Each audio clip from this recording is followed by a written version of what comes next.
Avez-vous déjà ressenti une telle fatigue que respirer vous semblait un fardeau? Avez-vous déjà eu l'impression que personne ne comprenait vraiment ce que vous traversiez, pas même vos proches? Ce moment où, en regardant autour de vous, vous réalisez que, même entouré de monde, une solitude vous oppresse et vous fait douter de votre capacité à continuer. Peut-être vivez-vous cela en ce moment même. Peut-être vous êtes-vous réveillé aujourd'hui avec ce poids invisible sur les épaules, cette impression que la vie exige plus que vous ne pouvez donner. Et si je vous disais que ce sentiment n'est pas un signe de faiblesse, mais une invitation à quelque chose de bien plus grand, une invitation à découvrir que vous n'avez jamais été destiné à tout porter seul, et qu'il existe un havre de paix même lorsque tout autour de vous est en mouvement. Il existe une fatigue que le sommeil ne guérit pas, un poids invisible aux examens médicaux, mais bien présent, qui vous vole votre paix, votre joie, votre envie de continuer. C'est le poids des responsabilités qui s'accumulent, des attentes que vous vous sentez obligé de satisfaire, des problèmes qui paraissent insolubles. C'est se réveiller le matin et sentir déjà son corps lourd, non pas à cause d'une maladie, mais d'une surcharge émotionnelle et spirituelle. C'est regarder la journée qui commence et se demander comment on va pouvoir tenir encore 24 heures.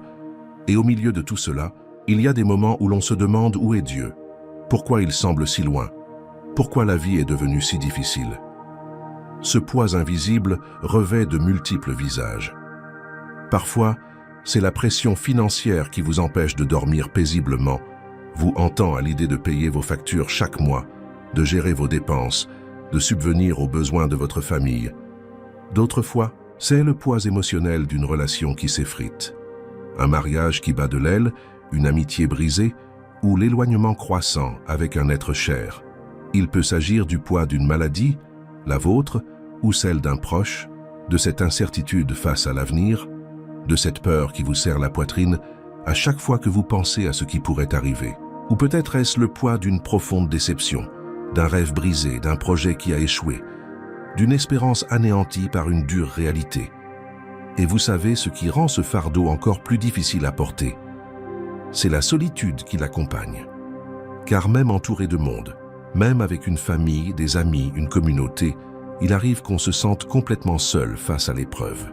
On regarde autour de soi et on a l'impression que personne ne comprend vraiment la profondeur de ce que l'on ressent. Les gens donnent des conseils bien intentionnés, mais superficiels. Ils nous disent d'être forts, d'avoir foi, de croire que ça passera. Et intellectuellement, on est d'accord avec tout ça, mais émotionnellement, on se sent brisé. Il y a une solitude particulière à porter une douleur qu'on ne peut partager pleinement avec personne. Des luttes intérieures trop difficiles à exprimer. Des peurs qui semblent irrationnelles lorsqu'on tente de les expliquer à voix haute, mais qui sont terriblement réelles lorsqu'on est seul avec ses pensées. Des blessures qui saignent encore quand personne d'autre ne les voit, car on a appris à bien les dissimuler. Et au cœur de cette solitude, on commence à se demander si quelqu'un se soucie vraiment de nous, si quelqu'un nous voit vraiment, si quelqu'un comprend ce que l'on traverse. Mais voici une vérité qui peut tout changer pour vous aujourd'hui. Dieu n'a jamais été absent. Pas une seconde. Pas même à ce moment où vous avez pleuré seul dans la salle de bain, ne voulant pas que quiconque vous voie faible. Pas même cette nuit où l'angoisse vous a empêché de dormir et où vous avez fixé le plafond jusqu'au lever du soleil. Pas même ce jour où vous avez sérieusement envisagé de tout abandonner, tant le poids des difficultés était insupportable. Il était là, tout près, veillant sur vous, vous soutenant, vous empêchant de vous effondrer complètement. Et plus encore, il développait en vous une force spirituelle insoupçonnée, une capacité dont vous ignoriez même l'existence. Cette chaîne, ce message que vous écoutez en ce moment, n'est pas le fruit du hasard. Rien n'est dû au hasard dans la vie de celui qui sert Dieu. Cela fait partie du plan divin pour vous rappeler que vous pouvez trouver la paix en sa présence, même si le chaos règne autour de vous. C'est un espace où vous pouvez venir apaiser votre âme fatiguée. Un lieu où le message ne vous encourage pas à faire plus, à être plus, à endurer plus, mais à apprendre à vous reposer en Dieu qui a déjà tout fait, qui est déjà et qui endure déjà tout pour vous. Un lieu où vous pouvez ôter le masque que vous portez en public et parler en toute honnêteté de vos difficultés, de votre douleur, de vos doutes, de vos peurs. Car voyez-vous, Dieu n'est pas impressionné par votre capacité à faire semblant que tout va bien. Il n'est pas dupe du sourire forcé que vous arborez lorsqu'on vous demande comment vous allez. Il voit au-delà de la façade que vous avez si soigneusement construite pour dissimuler vos blessures. Il connaît chaque larme versée en secret, chaque soupir d'épuisement inaudible, chaque instant de désespoir vécu en solitaire. Et pourtant, même en sachant tout cela, il ne vous abandonne pas. Il ne vous rejette pas. Il ne vous juge pas. Il vous aime tel que vous êtes, avec vos défauts et vos faiblesses. Réfléchissez-y un instant. Combien de fois avez-vous essayé de tout résoudre par vous-même? Combien de nuits blanches avez-vous passé à ressasser vos problèmes, à chercher des solutions, à élaborer des stratégies, à vous inquiéter du moindre détail? Et finalement, après tant d'efforts mentaux, vous réalisez que vous êtes toujours au même point, simplement plus fatigué, plus anxieux, plus épuisé. Cela arrive parce que notre esprit, aussi brillant soit-il, n'est pas fait pour porter le fardeau que seul Dieu peut supporter. Nos capacités humaines ont des limites, et lorsque nous les dépassons, nous commençons à nous désintégrer de l'intérieur. La pression mentale liée à la volonté de tout contrôler, d'anticiper chaque scénario, de se préparer à chaque éventualité, est absolument épuisante. C'est comme essayer de retenir de l'eau à pleine main. On s'efforce, on se concentre, on fait de son mieux, mais finalement, tout nous échappe et on se retrouve les mains mouillées et frustrés de l'échec. Alors on recommence avec plus d'énergie, plus de détermination, en se disant qu'à force de persévérance, on finira par y arriver. Mais le résultat est toujours le même, car il y a des choses qui tout simplement ne sont pas faites pour être contrôlées. La Bible en parle avec une telle profondeur qu'il est impossible de ne pas s'y reconnaître. Dans Matthieu 11, verset 28, Jésus prononce des paroles révolutionnaires. « Venez à moi, vous tous qui êtes fatigués et chargés, et je vous donnerai du repos. » Remarquez que Jésus n'a pas dit « Venez à moi une fois vos problèmes résolus ». Il n'a pas dit « Venez à moi quand vous aurez retrouvé vos forces ». Il n'a pas dit « Venez à moi quand votre vie sera bien rangée ». Il a dit « Venez fatigués, venez chargés, venez brisés, venez tels que vous êtes maintenant ». Car cette invitation ne s'adresse pas à ceux qui pensent tout maîtriser, mais précisément à ceux qui ont compris qu'ils ne peuvent plus rien contrôler. Et savez-vous ce qui est le plus impressionnant dans ce verset? Jésus ne promet pas seulement d'alléger temporairement le fardeau, il promet le repos, un vrai repos, un repos qui transcende le physique, qui touche l'âme, qui apaise les pensées, qui apporte la paix même lorsque les circonstances restent inchangées. Car le repos que Dieu offre ne dépend pas de la résolution de tous les problèmes, mais de votre lien avec celui qui soutient toutes choses. Il est possible de trouver la paix au cœur de la tempête quand on sait qui est dans la barque avec nous. Il est possible de se reposer même lorsque les combats font rage tout autour de soi, car on sait qu'on n'est pas seul dans l'épreuve. Soyons honnêtes, il y a des moments où le problème vous submerge tout simplement. Ce n'est pas une exagération, ce n'est pas du drame, c'est la dure réalité. Les factures s'accumulent et vous ne savez pas comment vous allez trouver l'argent. Vous consultez votre relevé bancaire et vous avez la nausée. Vous voyez les factures arriver et vous n'avez aucune idée de comment vous allez toutes les payer. Et ce n'est pas faute d'essayer. Vous travaillez dur, vous faites de votre mieux, mais cela ne semble jamais suffire. L'économie est difficile, les opportunités sont rares et vous jonglez avec vos finances juste pour survivre, pas pour prospérer. Ou peut-être que le problème qui vous accable n'est pas d'ordre financier. C'est peut-être la relation dans laquelle vous avez tant investi qui s'effondre sous vos yeux. Vous avez donné de l'amour, de l'attention, vous avez fait de votre mieux, mais cela n'a pas suffi. La personne que vous aimiez a changé, ou peut-être avez-vous changé, ou peut-être avez-vous évolué chacun de votre côté. Et maintenant, vous regardez cette relation et vous la reconnaissez à peine. La complicité d'antan a fait place à une distance émotionnelle. L'intimité a cédé la place à des conversations superficielles. L'amour qui réchauffait votre cœur s'est refroidi jusqu'à devenir une obligation pesante. Ou peut-être la maladie est-elle arrivée sans prévenir, bouleversant votre vie. Un diagnostic inattendu. Une maladie qui change tout dans votre façon de vivre, de travailler et d'interagir avec les autres. Et soudain, vous vous retrouvez plongé dans un monde de rendez-vous médicaux, de traitements, d'incertitudes quant à l'avenir et de peur de ce qui pourrait arriver. Et il n'y a pas que vous. Il se peut qu'un être cher soit malade et vous vous sentez impuissant car vous ne pouvez ni soulager sa douleur, ni le guérir. Vous ne pouvez rien faire d'autre que regarder. et espérez que tout ira bien. Ou peut-être qu'une personne que vous aimiez profondément vous a profondément déçu d'une manière inimaginable. Une trahison, un mensonge, un abandon. Quelque chose qui a brisé votre confiance en 1000 morceaux, au point que vous ignorez si vous parviendrez un jour à la recoller. Et le pire, c'est que vous ne vous y attendiez pas de sa part. C'était quelqu'un en qui vous aviez une confiance absolue, quelqu'un dont vous pensiez qu'il serait toujours là pour vous, quelqu'un dont vous étiez certain qu'il ne vous ferait jamais de mal. Et pourtant, c'est arrivé.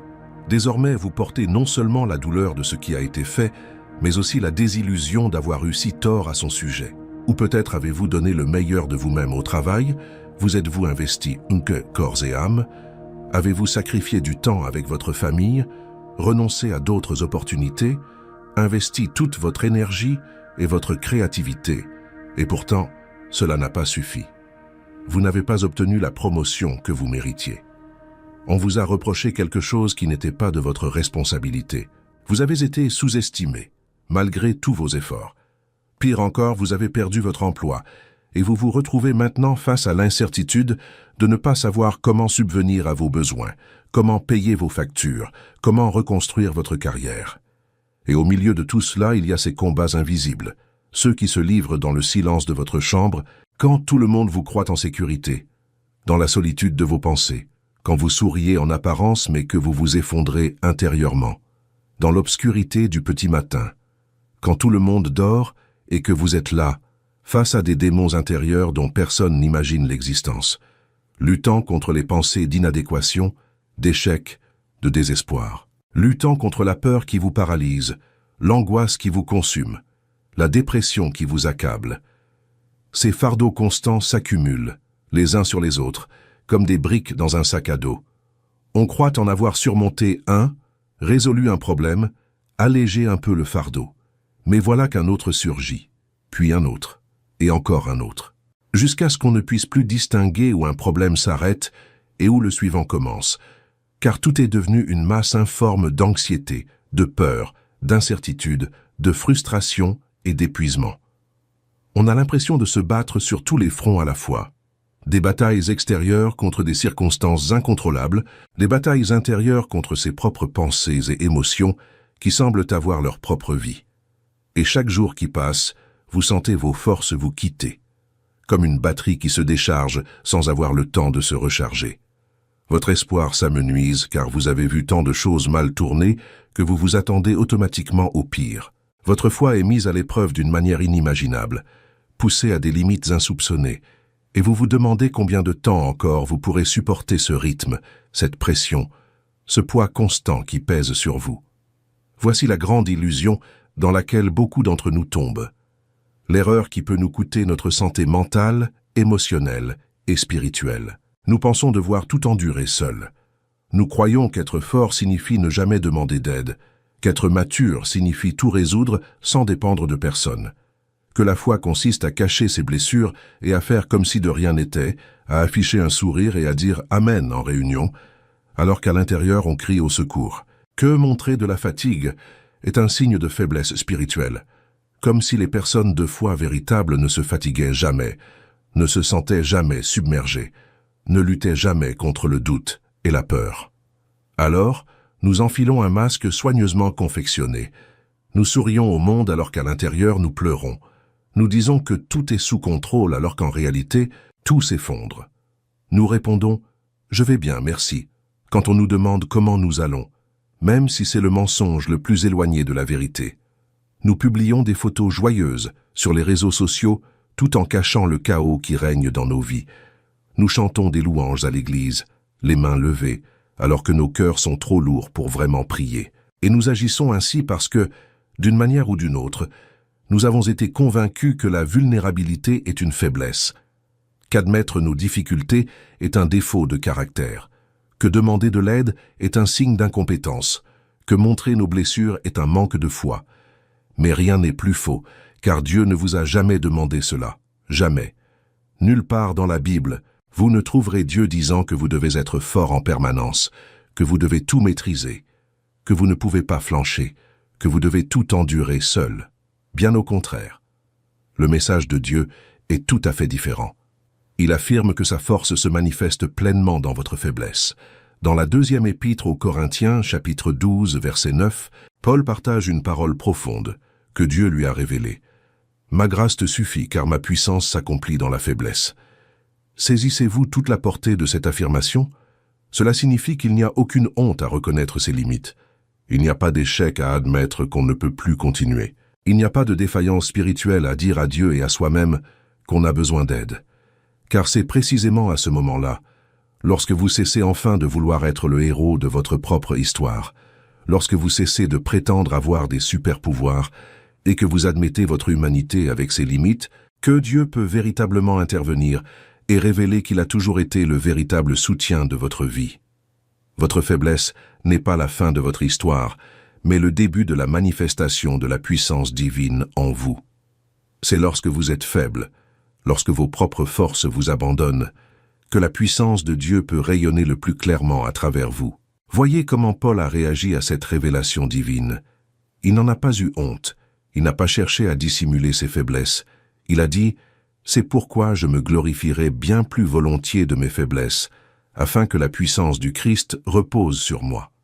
C'est pourquoi à cause du Christ je me complais dans les faiblesses, dans les outrages, dans les détresses, dans les persécutions, dans les angoisses.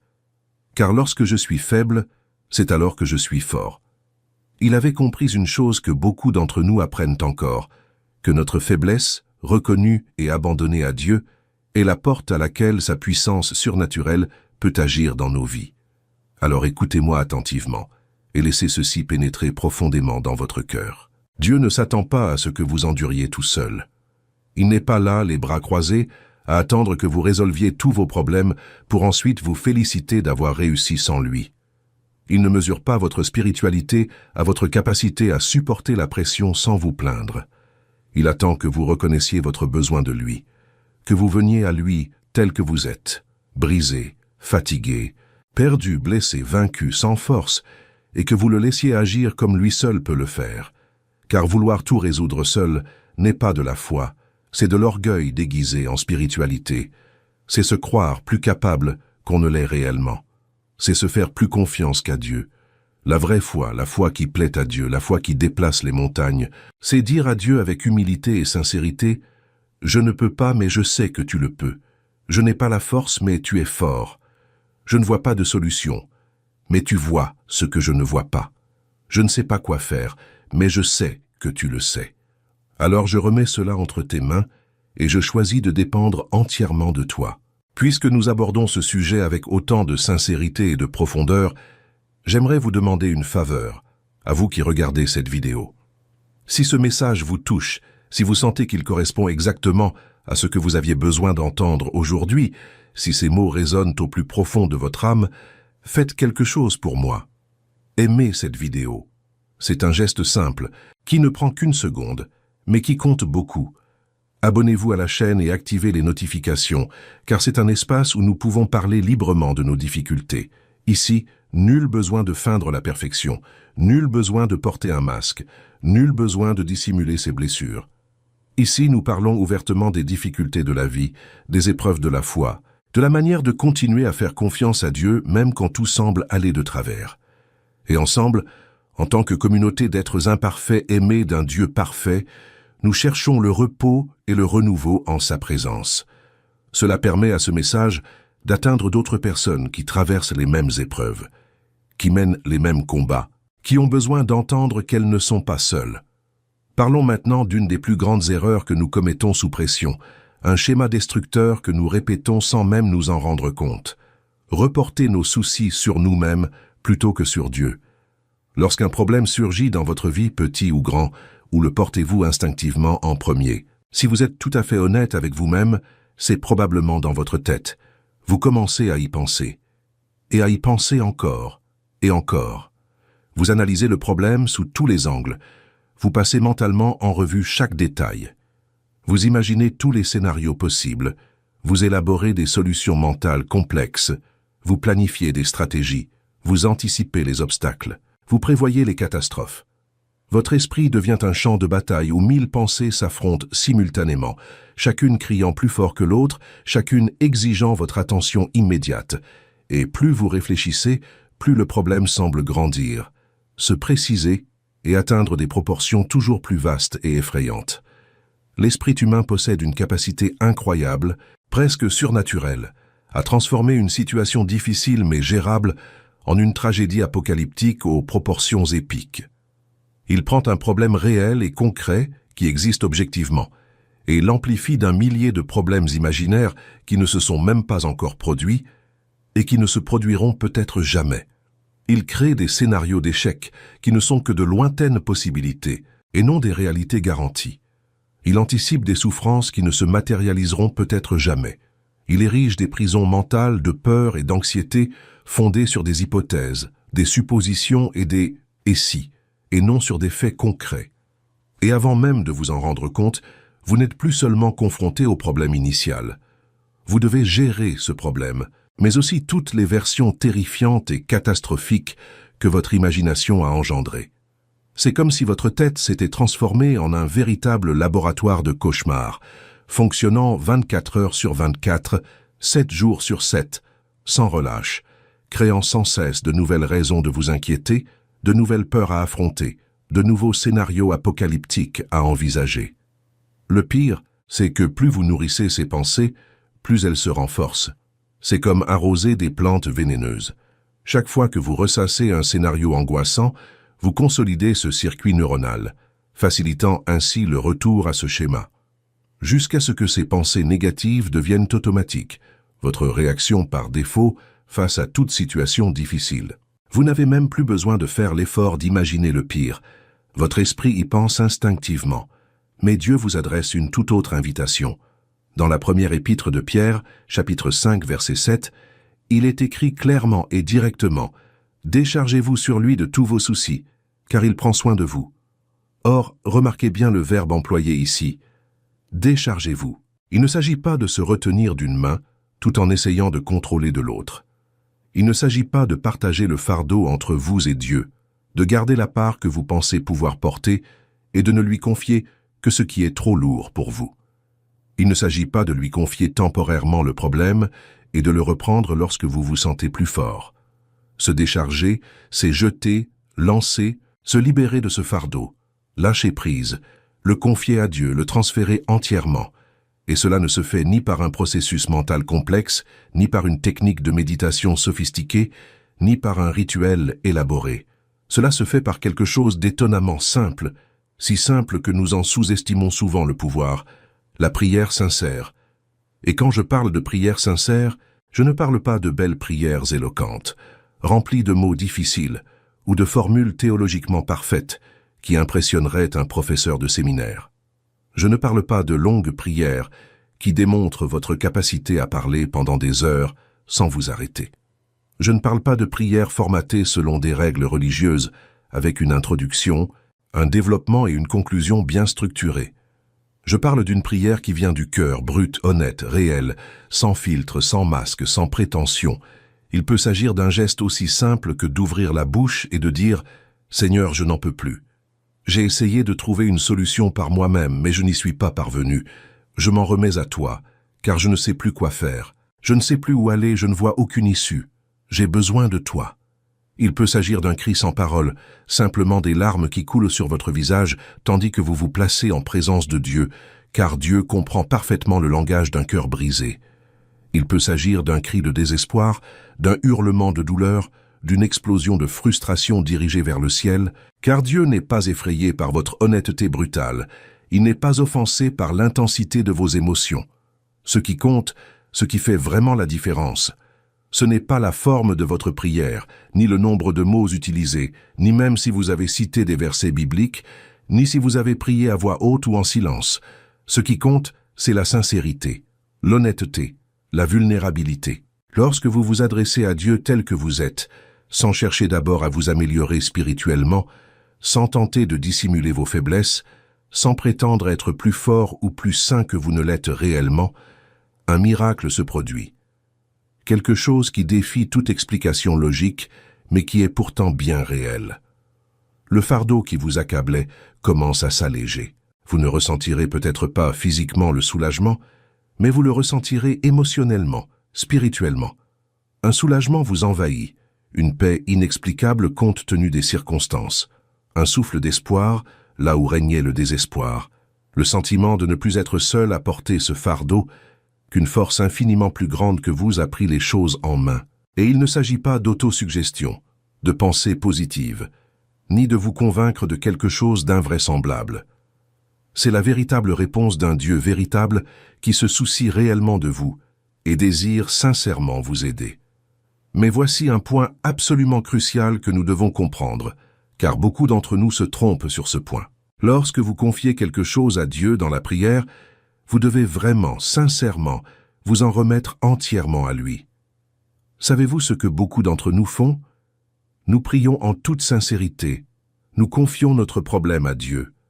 Nous ressentons un merveilleux soulagement momentané, nous quittons sa présence le cœur léger, et 5 minutes plus tard, ou 5 heures plus tard, ou le lendemain, nous avons déjà repris le problème des mains de Dieu. Nous recommençons à nous inquiéter de ce à quoi nous avions dit nous abandonner. Nous reprenons nos tentatives de contrôler la situation que nous prétendions remettre entre ses mains. Nous nous lançons à nouveau dans la recherche frénétique de solutions, à planifier, calculer, anticiper. C'est comme si nous prions en disant « Seigneur, je m'en remets à toi, j'ai confiance en toi. » Mais qu'au fond de nous, nous pensions « Mais je garderai un œil sur les choses pour m'assurer que tu agis bien. Et si je trouve que tu prends trop de temps, ou que tu t'y prends d'une manière qui ne me convient pas, je reprendrai le contrôle et je réglerai le problème à ma façon. » C'est comme si nous disions à Dieu « Merci pour ton aide.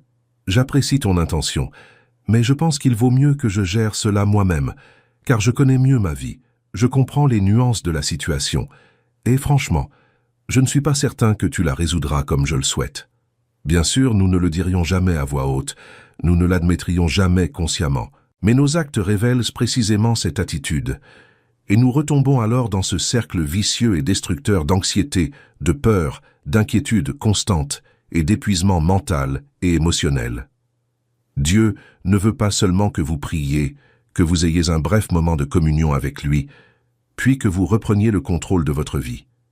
Il veut que vous ayez confiance, et la confiance est différente de la prière. Prier, c'est parler à Dieu. Avoir confiance, c'est croire qu'il agira. Prier, c'est lui présenter sa requête. Avoir confiance, c'est se reposer sur la certitude qu'il a entendue et qu'il répondra en son temps et de la meilleure façon. Prier, c'est s'abandonner. Avoir confiance, c'est ne pas revenir sur sa décision. Avoir confiance, c'est le laisser agir à sa manière, en son temps et selon ses méthodes, pour accomplir ses desseins. C'est renoncer à vouloir tout contrôler, chaque détail, chaque étape, chaque résultat. C'est accepter de ne pas tout savoir et que c'est tout à fait normal. C'est reconnaître que la sagesse de Dieu est infiniment supérieure à la nôtre, que ses voies sont plus élevées que les nôtres, que ses pensées sont plus profondes que les nôtres. Car tandis que vous tentez de tout résoudre par la raison, en élaborant des plans et des stratégies fondées sur votre compréhension limitée de la situation, Dieu veut agir spirituellement d'une manière que vous ne pouvez même pas imaginer, en déplaçant des éléments dont vous ignoriez l'existence, en ouvrant des portes insoupçonnées, en reliant les circonstances de façon apparemment impossible jusqu'à ce qu'elles se produisent. Et souvent, il souhaite d'abord agir en vous, vous transformer, avant de changer les circonstances. Il souhaite changer de perspective avant de changer sa situation. Car parfois, le plus grand problème n'est pas la situation elle-même, mais la façon dont on l'aperçoit. Il souhaite renforcer sa foi avant de lever l'obstacle, car cet obstacle pourrait être précisément ce dont il a besoin pour développer une foi inébranlable face aux circonstances. Il souhaite transformer son cœur avant de transformer sa réalité extérieure, car à quoi bon que tout soit réglé à l'extérieur si l'on est encore brisé intérieurement? Car, voyez-vous, le plus grand miracle que Dieu puisse accomplir n'est pas toujours le changement extérieur des circonstances, mais aussi la paix intérieure que vous ressentez, même lorsque rien autour de vous n'a encore changé. C'est se réveiller un jour au cœur de la même situation difficile et réaliser que d'une certaine manière vous êtes différent, plus fort, plus calme, plus optimiste, plus confiant. Non pas parce que le problème a diminué, mais parce que vous avez grandi. Non pas parce que la tempête s'est calmée, mais parce que vous avez appris à trouver la paix en son sein. Et cela nous amène à l'une des expériences les plus éprouvantes, déroutantes et difficiles à traverser pour toute personne de foi. Le silence apparent de Dieu. Vous priez encore et encore, de tout votre cœur, avec toute la foi dont vous êtes capable, vous vous ouvrez entièrement à Dieu, implorant son aide, sa direction, un signe, n'importe quoi. Mais aucune réponse ne se fait entendre. Le ciel semble fermé, comme s'il existait un mur invisible entre vous et Dieu. Vous cherchez des réponses claires, mais tout demeure confus, flou, incertain. Vous demandez un miracle, un signe que Dieu agit, mais la situation reste inchangée. Jour après jour, semaine après semaine, voire mois après mois. Plus le temps passe sans réponse visible, tangible et concrète, plus les questions fusent. Dieu m'écoute-t-il vraiment?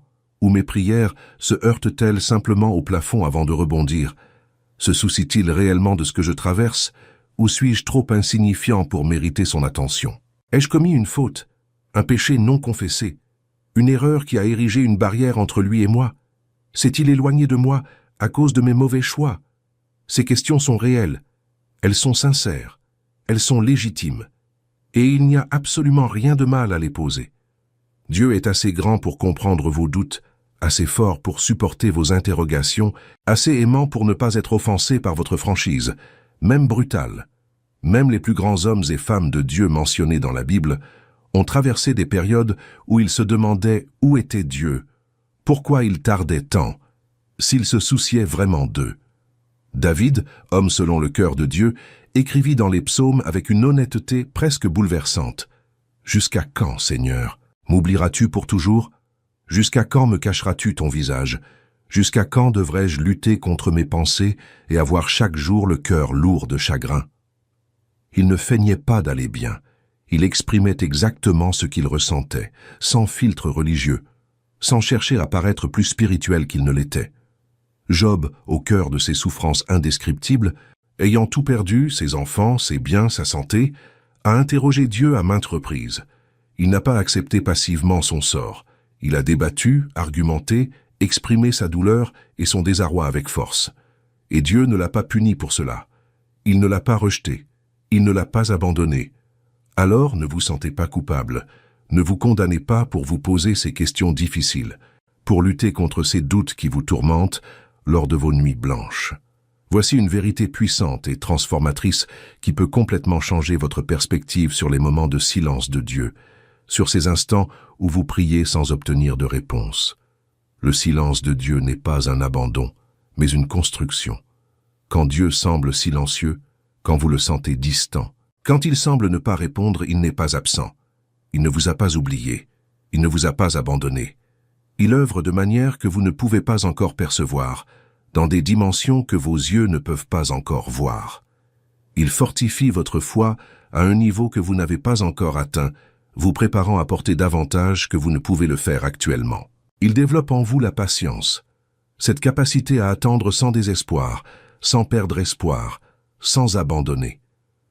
Il forge votre persévérance, cette qualité de continuer même sans résultat visible, de persister même quand il serait plus facile d'abandonner. Il cultive votre maturité spirituelle, cette profondeur de caractère qui ne s'acquiert qu'à travers des épreuves traversées avec sagesse. Cela vous prépare à quelque chose de plus grand que tout ce que vous pouvez imaginer. Une meilleure réponse que celle que vous demandez. Une bénédiction plus abondante que celle que vous envisagez. Un but plus profond que ce que vous comprenez. Et pour recevoir et gérer cette bénédiction plus grande, vous devez évoluer. Or, l'évolution exige du temps, un processus et des expériences parfois difficiles qui vous poussent au-delà de vos limites. Réfléchissez au mécanisme de la croissance musculaire, car cela illustre parfaitement ce que j'essaie d'expliquer. Lorsque vous soulevez des poids à la salle de sport, lorsque vous sollicitez vos muscles au-delà de leurs limites habituelles, vous provoquez littéralement des micro-déchirures dans les fibres musculaires. Vous déchirez le tissu musculaire à un niveau microscopique. C'est un processus douloureux et désagréable. Pendant votre entraînement, vous ressentez des brûlures, une gêne, une fatigue intense. Vos muscles tremblent. Vous avez envie d'arrêter. Si vous mesuriez votre force immédiatement après une séance d'entraînement, juste après avoir terminé vos exercices, vous seriez plus faible et non plus fort. Vos muscles seraient fatigués, épuisés, temporairement moins performant qu'avant l'effort. Si vous vous basiez uniquement sur ce résultat immédiat, vous concluriez que l'exercice vous a affaibli au lieu de vous renforcer. Mais vous savez bien que ça ne fonctionne pas comme ça, n'est-ce pas? Car c'est précisément durant cette période de faiblesse apparente que la véritable croissance s'opère en profondeur. Les fibres musculaires endommagées se réparent. Mais pas seulement pour retrouver leur état initial. Elles se reconstruisent, plus fortes, plus épaisses et plus résistantes qu'auparavant. Le corps s'adapte à l'effort fourni, se préparant ainsi à mieux supporter ce type de charge la prochaine fois. Et après quelques jours de récupération, vous constatez que vous êtes capable de soulever des poids plus lourds qu'avant. Le même principe s'applique spirituellement. Lorsque vous traversez une période difficile où Dieu semble silencieux, où vos prières paraissent sans réponse, où vous êtes mis à rude épreuve, c'est comme suivre un entraînement spirituel intense. Ce n'est ni confortable, ni facile, ni agréable. Les résultats ne sont pas immédiats. Et si vous évaluez votre force spirituelle uniquement à l'aune du moment présent, vous risquez de vous sentir plus faible, de constater que votre foi vacille. Mais sous la surface, là où vos yeux ne peuvent voir, quelque chose de profond et de transformateur se construit en vous. Votre capacité à faire confiance à Dieu s'étend bien au-delà de vos limites passées. Votre dépendance envers Dieu s'approfondit, passant du superficiel à l'essentiel, du théorique au pratique. Votre foi est purifiée comme l'or au feu, exposée à une chaleur intense qui élimine toutes les impuretés, toutes les fausses croyances, toutes les motivations ambiguës, ne laissant subsister que ce qui est authentique, pur et vrai. Dans l'Épître aux Romains, chapitre 5, versets 3 à 5, Paul explique ce processus d'une manière qui devrait apporter un immense espoir à quiconque traverse une épreuve. Nous nous glorifions même dans nos souffrances, sachant que la souffrance produit la persévérance la fidélité, et la fidélité l'espérance. Or l'espérance ne trompe point, parce que l'amour de Dieu est répandu dans nos cœurs par le Saint-Esprit qui nous a été donné. Voyez-vous la suite? Ce n'est ni aléatoire, ni chaotique. Il y a une progression logique et intentionnelle. L'épreuve forge la persévérance, cette capacité à continuer même quand tout en nous veut abandonner. La persévérance forge un caractère éprouvé, une qualité de caractère mise à l'épreuve et confirmée, et non un caractère théorique jamais mis à l'épreuve. Et ce caractère éprouvé engendre l'espoir, non pas un espoir naïf fondé sur un optimisme aveugle, mais un espoir solide, ancré dans l'expérience réelle des épreuves traversées et du soutien de Dieu. Et cette espérance, dit Paul, ne déçoit pas. Elle n'est pas comme les espoirs humains qui peuvent s'évanouir, qui peuvent ne pas se réaliser.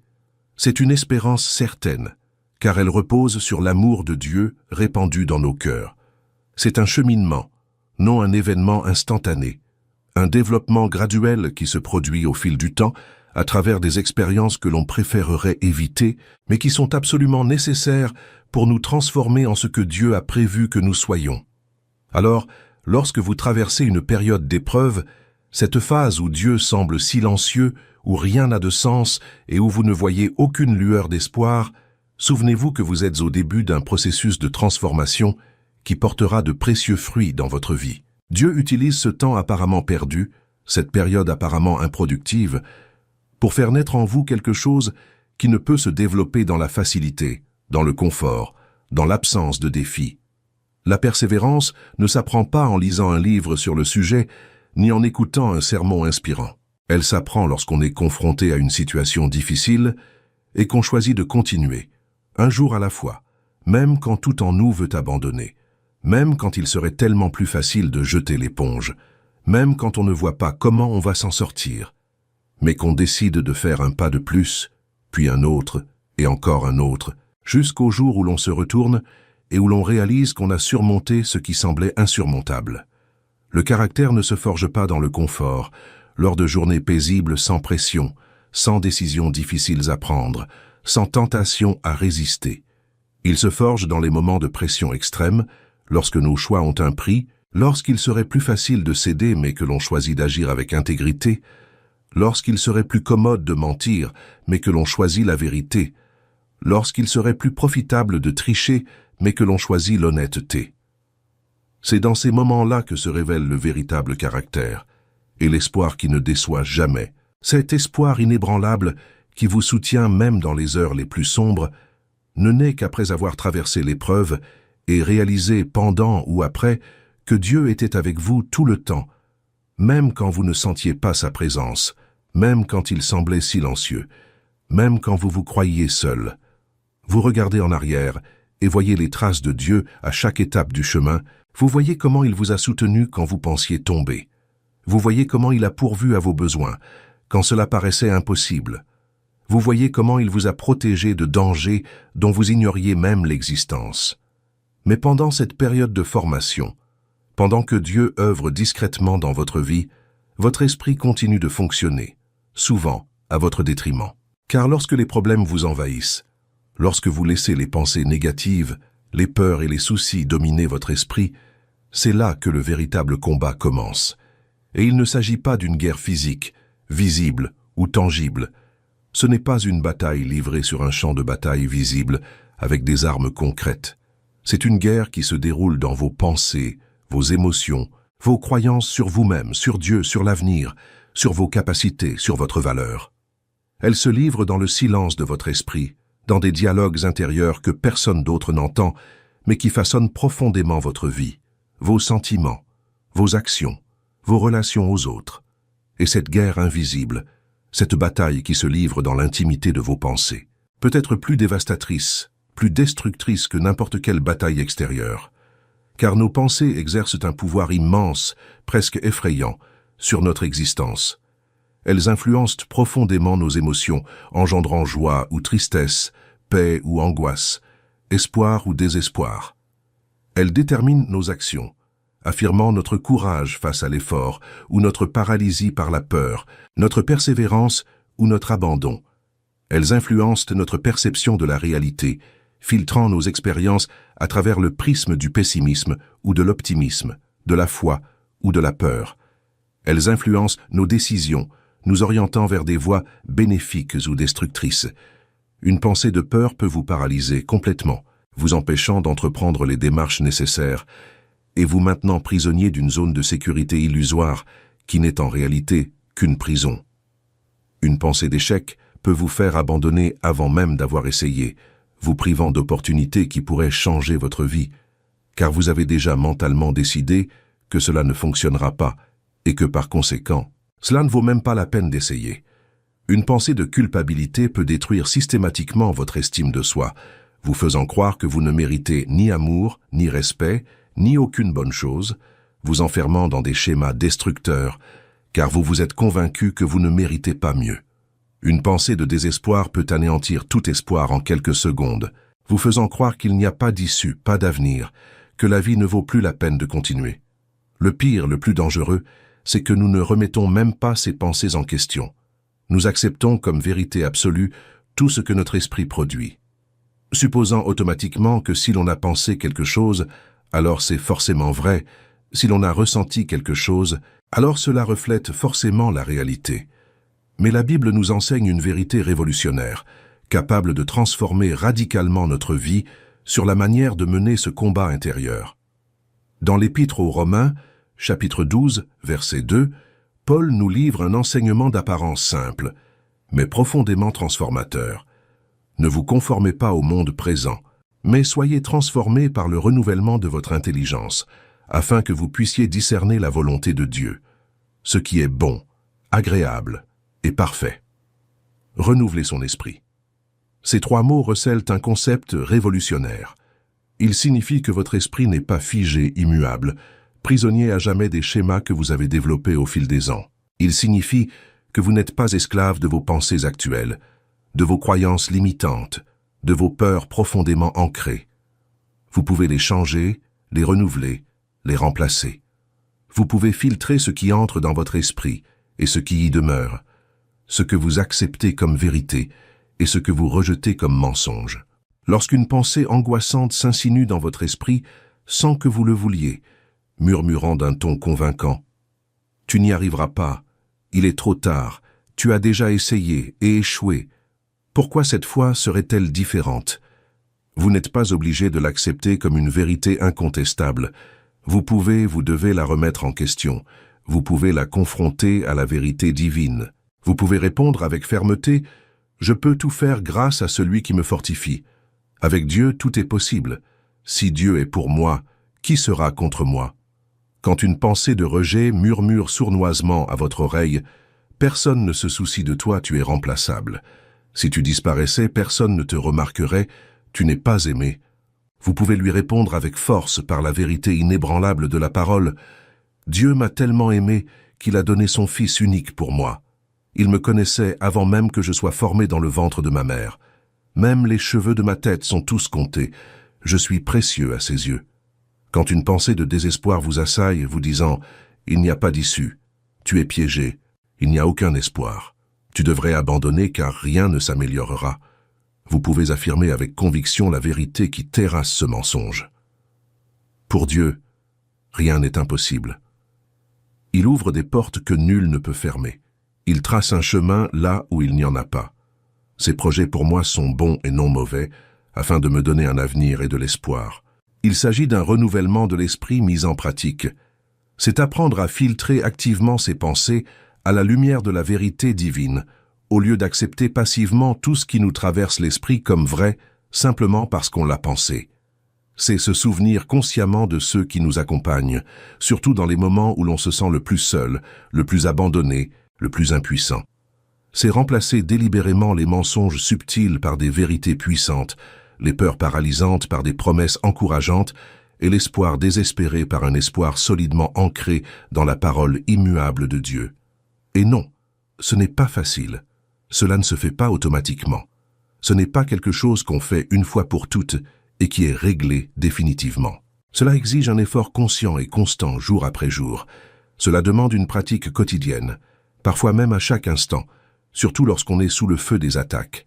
Cela exige d'ancrer profondément la parole de Dieu dans son cœur, non pas en la lisant superficiellement, mais en la méditant, en la mémorisant, en l'intériorisant, afin que, lorsqu'on en a besoin comme d'une arme contre les attaques mentales, elle soit immédiatement disponible dans sa mémoire. Dans la deuxième épître aux Corinthiens, chapitre 10, verset 5, Paul emploie un langage très fort, presque militaire, pour décrire comment nous devons gérer nos pensées. Nous renversons les raisonnements et toute prétention qui s'élève contre la connaissance de Dieu, et nous amenons toute pensée captive à l'obéissance de Christ. Remarquez-vous le langage employé: détruire, amener captive, contenir, rendre obéissante. Il ne s'agit pas de laisser libre cours aux pensées négatives, de les laisser faire ce qu'elles veulent dans votre esprit, de semer le chaos, de détruire votre paix intérieure, de vous voler votre joie. Lorsqu'une pensée contraire à la vérité divine surgit soudainement dans votre esprit, vous la capturez mentalement, comme s'il s'agissait d'un prisonnier de guerre. Vous la retenez, l'analysez avec un regard critique, la questionnez rigoureusement, puis vous prenez une décision. Soit vous la laissez aller si elle est vraie et constructive, soit vous la détruisez complètement si elle est fausse et destructrice. Vous reprenez le contrôle actif de votre vie mentale au lieu de la subir passivement. Et savez-vous quelle est l'arme la plus puissante et la plus efficace dans cette guerre intérieure constante que nous menons tous? Se souvenir sans cesse des vérités sur qui est Dieu, se souvenir de son caractère immuable, de sa fidélité inébranlable, de son amour qui ne vous abandonne jamais. Se souvenir de ce qu'il a déjà accompli dans votre vie, les miracles passés, les opportunités qui se sont présentées, les grâces inattendues, les délivrances dont vous ignoriez même avoir besoin. Se souvenir des promesses qu'il a faites dans sa parole, des promesses qui ne peuvent faillir car Dieu ne ment pas et ne change pas d'avis. Quand la peur vous murmure avec conviction que vous êtes seul et abandonné, rappelez-vous avec force que Dieu a solennellement promis de ne jamais vous abandonner ni vous délaisser, qu'il est avec vous jusqu'à la fin des temps. Quand l'anxiété hurle avec alarme que l'avenir est incertain et effrayant et que vous devriez avoir peur de tout ce qui pourrait mal tourner, rappelez-vous fermement que Dieu est déjà présent dans votre avenir, préparant soigneusement le chemin, qu'il vous précède et vous suit, vous entourant complètement. Lorsque le doute vous suggère cruellement que Dieu ne se soucie pas vraiment de vos problèmes, que vous êtes trop insignifiant, que votre souffrance ne compte pas pour lui, souvenez-vous avec force de la croix, la preuve d'amour la plus grande et la plus indiscutable qui ait jamais existé ou qui existera jamais, où Dieu a démontré de manière définitive et indéniable combien il se soucie de vous, combien vous valez à ses yeux, combien il était prêt à payer pour vous racheter. Mais même en faisant tout cela, même en renouvelant activement votre esprit, même en vous souvenant fidèlement des vérités de Dieu, même en luttant courageusement contre les pensées négatives, il y aura toujours des moments, des situations où vous ne comprendrez tout simplement pas ce que Dieu fait. Des moments où les actions de Dieu, ou son apparente absence d'action, vous paraîtront totalement incompréhensibles. Des situations qui sembleront contredire tout ce que vous croyez savoir sur qui est Dieu et comment il agit. Et c'est normal de ne pas comprendre. Car faire confiance à Dieu, même sans saisir pleinement ses desseins, même lorsque ses actions nous semblent illogiques, est l'essence même, le cœur même de la vraie foi. Si vous compreniez tout parfaitement, si chaque action de Dieu était parfaitement logique pour votre esprit humain limité, si vous pouviez prédire et comprendre chacun de ses mouvements, vous n'auriez plus besoin de foi, mais seulement de logique, de raisonnement et de compréhension intellectuelle. Mais Dieu nous appelle à quelque chose de bien plus grand, de bien plus profond que ce que notre entendement limité peut saisir. Isaïe, chapitre 55, versets 8 et 9, présente cette vérité de manière absolument claire et irréfutable. « Car mes pensées ne sont pas vos pensées, ni vos voix mes voix, dit l'Éternel. Autant les cieux sont élevés au-dessus de la terre, autant mes voix sont élevées au-dessus de vos voix, et mes pensées au-dessus de vos pensées. » Dieu agit à une échelle qui dépasse de loin notre compréhension limitée. Il voit l'histoire entière de votre vie, du début à la fin, tandis que nous ne voyons que le chapitre actuel, voire la page actuelle. Il comprend comment chaque événement, même les plus douloureux, contribue à former quelque chose de beau. Il sait quelles leçons vous devez apprendre maintenant et qui seront essentielles pour affronter les défis à venir. Imaginez un instant que votre vie entière soit un immense livre aux centaines de pages, racontant une histoire complexe et magnifique. Vous êtes actuellement, disons, à la page 100. Vous ne voyez que cette page que vous vivez en ce moment. Vous vous souvenez peut-être des pages précédentes, mais vous n'avez aucune idée de ce qui vous attend dans les 200 ou 300 pages suivantes. Vous ignorez quels personnages feront leur apparition, quels rebondissements surviendront, comment les conflits actuels se résoudront, comment tout s'imbriquera à la fin. Mais Dieu, l'auteur de votre histoire, a déjà lu le livre en entier, du début à la fin. Il sait précisément comment chaque chapitre s'enchaîne au suivant. Il sait quelles leçons douloureuses, à la page 100, seront absolument essentielles pour affronter les immenses défis de la page 200. Il sait quel personnage, qui n'apparaît que brièvement et semble insignifiant à la page 100, jouera un rôle absolument crucial et transformateur à la page 300. Il voit l'œuvre complète, l'histoire entière, tandis que vous n'en voyez qu'un fragment. Alors, lorsque vous ne comprenez pas pourquoi Dieu permet une épreuve dans votre vie, lorsque vous ne comprenez pas pourquoi il n'intervient pas comme vous le souhaiteriez, lorsqu'il semble exister une solution évidente et bien meilleure, mais que Dieu ne l'a pas choisie, souvenez-vous humblement que vous agissez avec des informations très limitées, une perspective étroite et une compréhension partielle. Vous observez une pièce isolée d'un puzzle gigantesque et tentez de comprendre l'ensemble en vous basant uniquement sur cette pièce. Mais Dieu possède la boîte où l'image finale est clairement imprimée. Il sait précisément où chaque pièce s'emboîte parfaitement et pourquoi. Il comprend comment cette pièce, qui paraît laide, sombre et insignifiante prise isolément, est en réalité essentielle à la réalisation d'une magnifique partie de l'ensemble. L'histoire de Joseph, vendu comme esclave en Égypte, en est un exemple frappant. Vendu par ses propres frères, ceux-là même qui auraient dû le protéger. Accusé à tort d'un crime horrible qu'il n'avait pas commis. Jeté injustement en prison, où il tomba dans l'oubli. Pendant des années, sa vie lui parut une suite interminable d'injustices brutales et de souffrances imméritées. Si Joseph ne s'intéressait qu'au présent, s'il ne jugeait que d'après les événements qu'il vivait, rien n'aurait de sens. Pourquoi un Dieu bon et juste permettrait-il tout cela? Pourquoi un Dieu censé se soucier des autres laisserait-il un innocent souffrir autant? Où était Dieu quand Joseph était vendu? Où était-il quand il était accusé à tort? Où était-il quand il croupissait injustement en prison?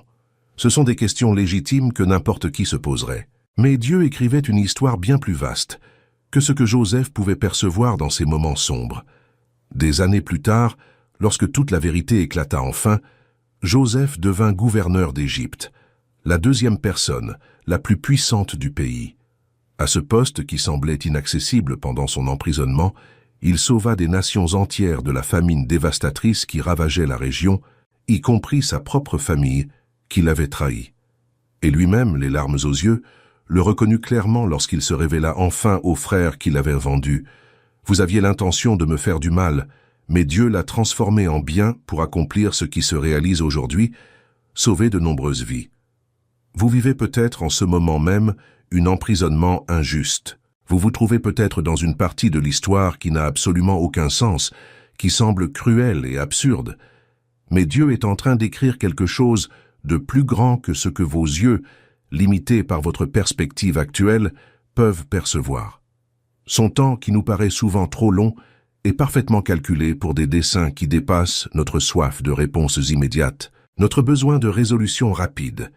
Et c'est précisément pour cela que, parce que nous ne voyons pas ce que Dieu voit, que nous ne comprenons pas ce qu'il comprend, que nous ignorons ce qu'il sait, la confiance sans compréhension est si incroyablement puissante. C'est dire à Dieu avec une profonde humilité et une foi authentique, « Seigneur, je ne vois pas ce que tu vois, je ne comprends pas ce que tu fais. Je ne comprends pas pourquoi tu permets cela ou pourquoi cela prend autant de temps. Mais je choisis consciemment de croire, malgré mon incompréhension, que tu es bon, que tu m'aimes vraiment, que tu sais exactement ce que tu fais, que tu as un plan meilleur que tout ce que je peux imaginer. » Le chapitre 3, versets 5 et 6. Des Proverbes nous donnent un enseignement clair, direct et puissant à ce sujet. « Confie-toi en l'Éternel de tout ton cœur et ne t'appuie pas sur ta propre intelligence. Reconnais-le dans toutes tes voies et il aplanira tes sentiers. » Ne vous fiez pas à votre propre intelligence. Cela ne signifie pas pour autant mettre votre cerveau au repos et cesser de penser. Cela signifie reconnaître humblement que votre compréhension, aussi brillante soit-elle, est limitée, imparfaite et incomplète, et que la sagesse de Dieu est infiniment et incomparablement supérieure.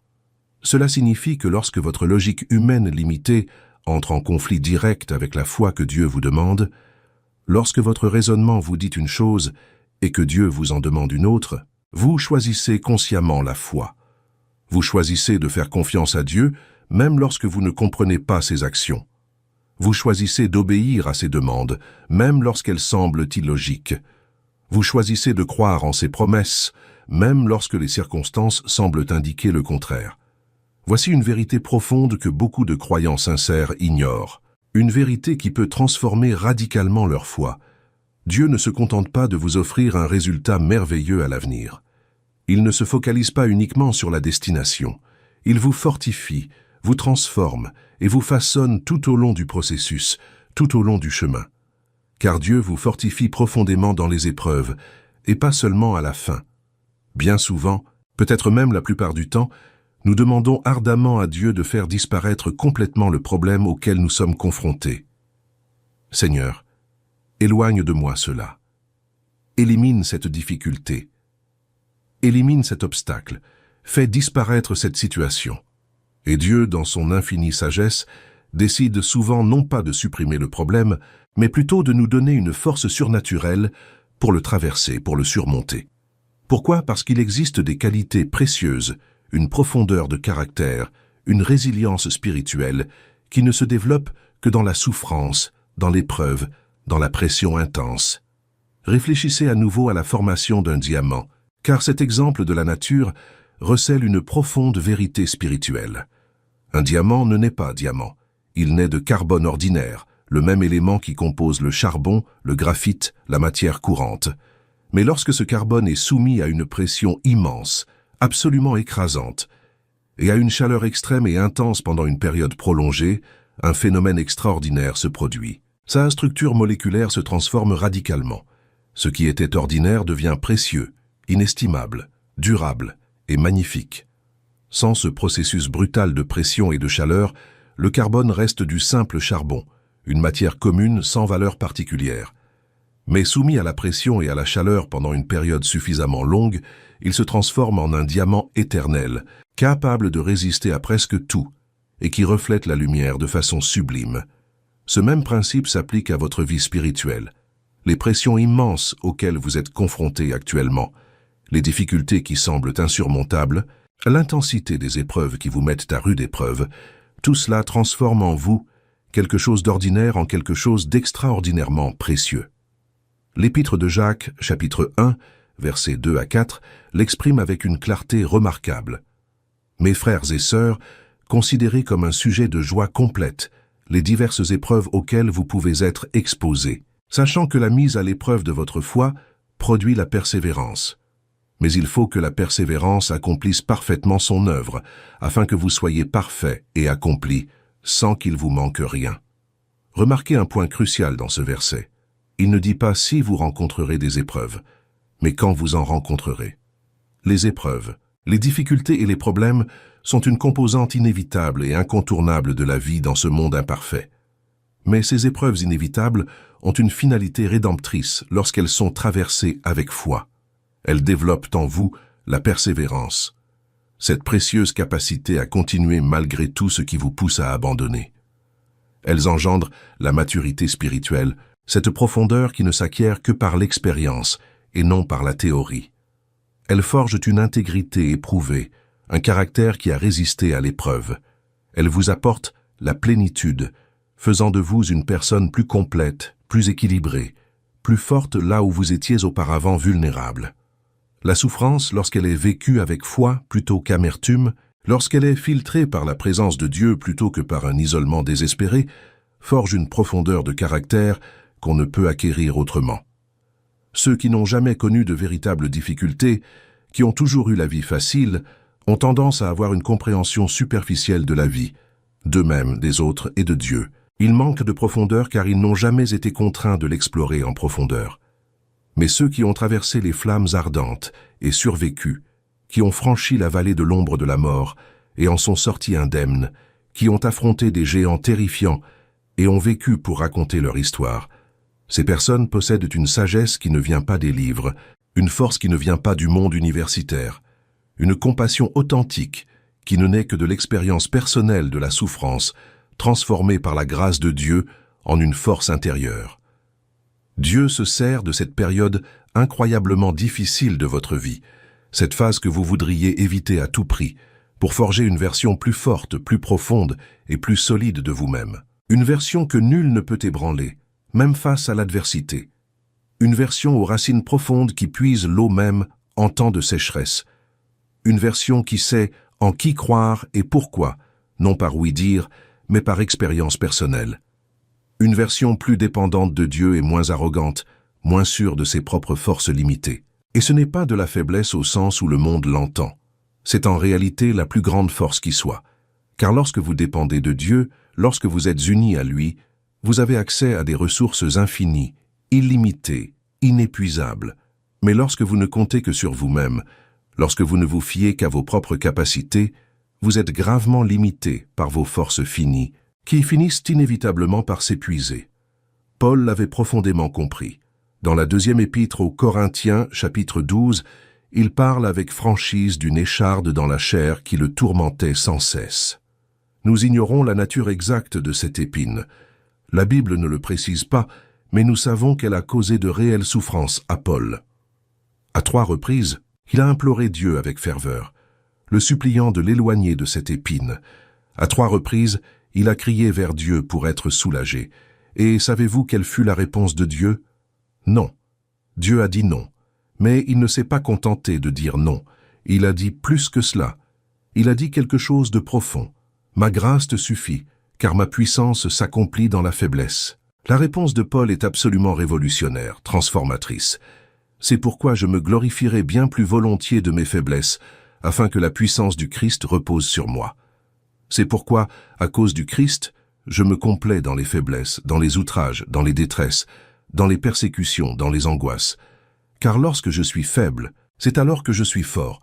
Paul a appris par expérience que sa faiblesse reconnue et acceptée était précisément la voie idéale pour que la puissance transformatrice de Dieu agisse à travers lui. Et cela nous amène à un point absolument essentiel, crucial, que de nombreux croyants sincères s'efforcent intensément de comprendre et de vivre. Comment apprendre à trouver un véritable repos en Dieu même lorsque le problème persiste, lorsqu'il n'est pas résolu? Car, voyez-vous, beaucoup d'entre nous, peut-être la plupart, avons une idée totalement erronée, déformée, de ce qu'est le véritable repos spirituel. Nous croyons à tort que le repos n'est possible que lorsque tout est enfin résolu, lorsque tous les problèmes ont été miraculeusement éliminés, lorsque la vie est paisible, calme, sans turbulence significative. Mais ce n'est absolument pas le repos que Dieu offre. Le repos de Dieu est radicalement différent de la conception humaine du repos.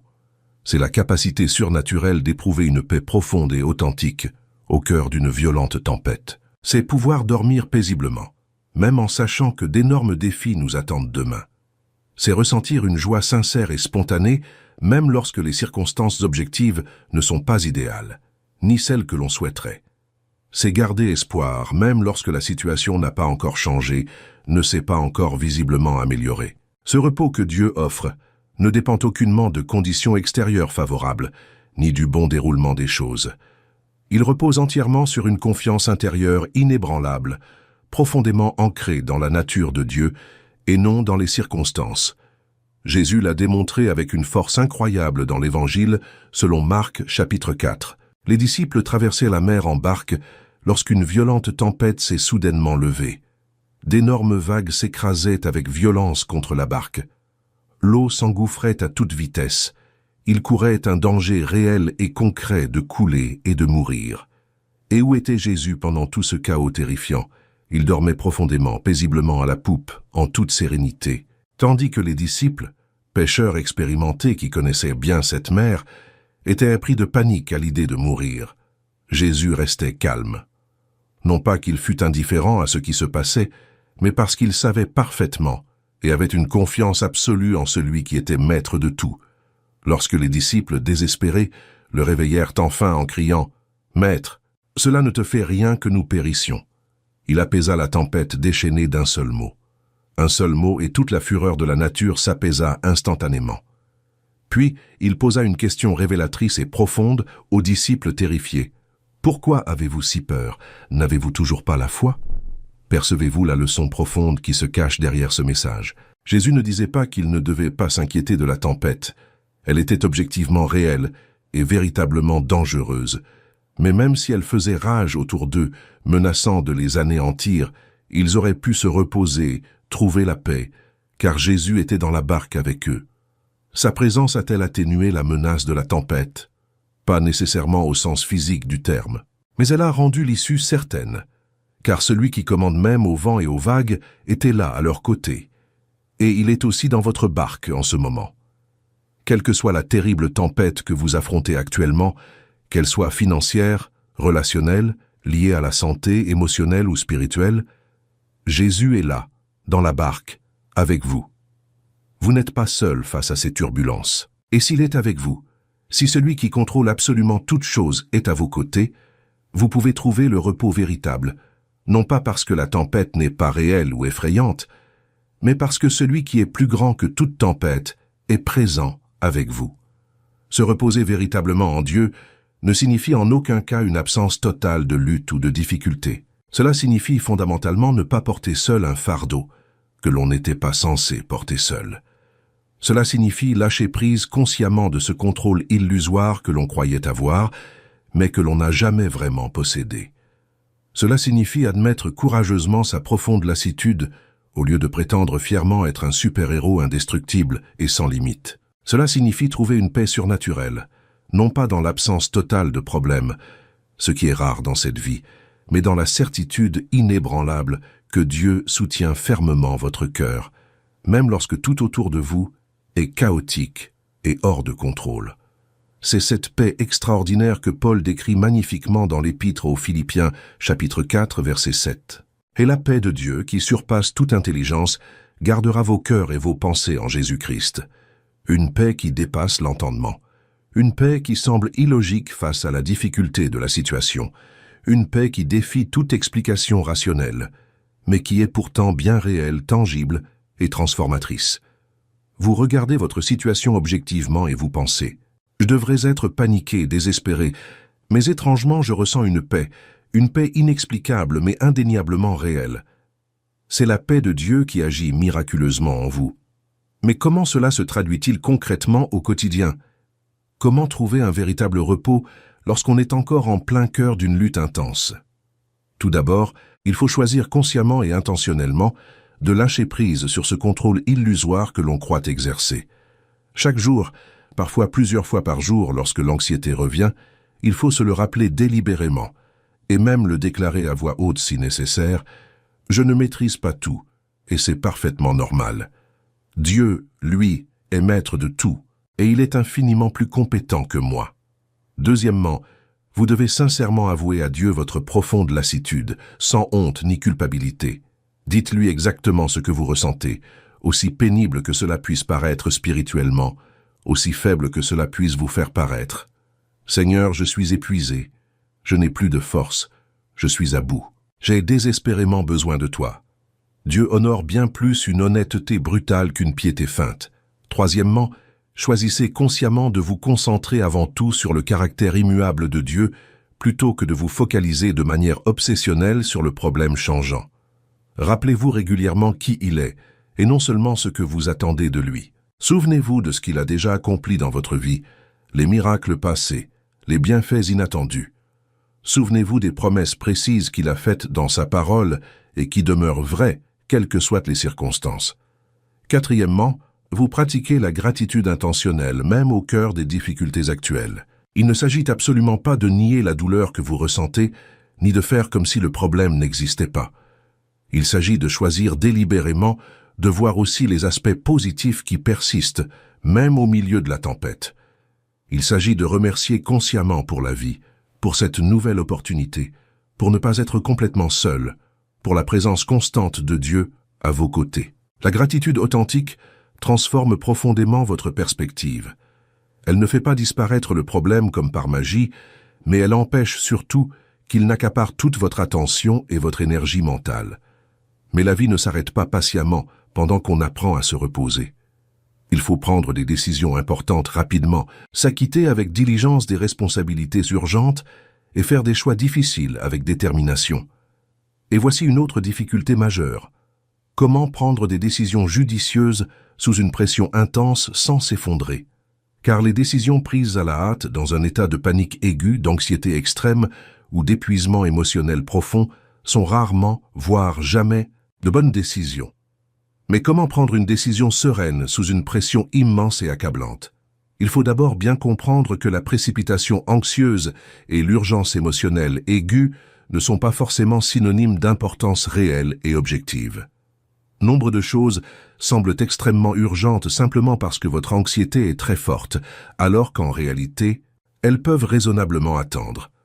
Ainsi, avant de prendre une décision importante, surtout irréversible, demandez-vous honnêtement, est-ce vraiment nécessaire de décider maintenant, immédiatement, ou mon anxiété crée-t-elle artificiellement une fausse urgence?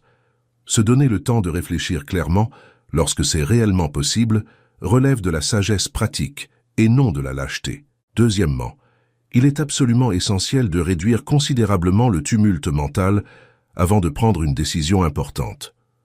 Comment y parvenir concrètement? Par la prière sincère, la méditation paisible sur la parole et même par des activités physiques saines, reconnues pour apaiser un esprit agité. Lorsque votre esprit est trop bruyant, envahi par un flot incessant de pensées chaotiques, vous ne pouvez tout simplement pas entendre votre propre sagesse intérieure, et encore moins discerner la voix subtile de Dieu. Cultivez donc intentionnellement des moments de véritable silence, de calme profond, où vous pourrez penser avec une clarté réelle. Troisièmement, soyez d'une honnêteté brutale et radicale envers Dieu concernant tous vos doutes profonds et vos peurs paralysantes liées à cette décision. N'essayez pas de lui cacher votre confusion ou votre terreur de faire le mauvais choix. Il le sait déjà parfaitement. Mais lorsque vous exprimez clairement vos inquiétudes diffuses, lorsque vous les formulez avec des mots précis, vous les désamorcez et vous créez un espace propice à ce que Dieu apporte la clarté nécessaire. Le livre des Proverbes, chapitre 2, versets 3 à 6, nous enseigne précisément à demander la sagesse à Dieu lorsque nous ne savons pas quoi faire, et il promet solennellement de nous l'accorder généreusement et sans reproche. Quatrièmement, revenez constamment à l'objectif principal. Toute décision que vous devez prendre, importante ou non, doit être soigneusement examinée à l'aune de cette question fondamentale. Cette décision me rapproche-t-elle ou m'éloigne-t-elle de ce que Dieu souhaite pour ma vie? Honore-t-elle véritablement mes valeurs et ma foi les plus profondes, ou les compromet-elle dangereusement? Me rapproche-t-elle de la personne que je souhaite fondamentalement devenir, ou m'en égare-t-elle subtilement? Lorsque vous fondez vos décisions sur l'objectif principal, plutôt que sur le simple soulagement immédiat qu'elles peuvent apporter, vous faites des choix bien plus judicieux sur le long terme.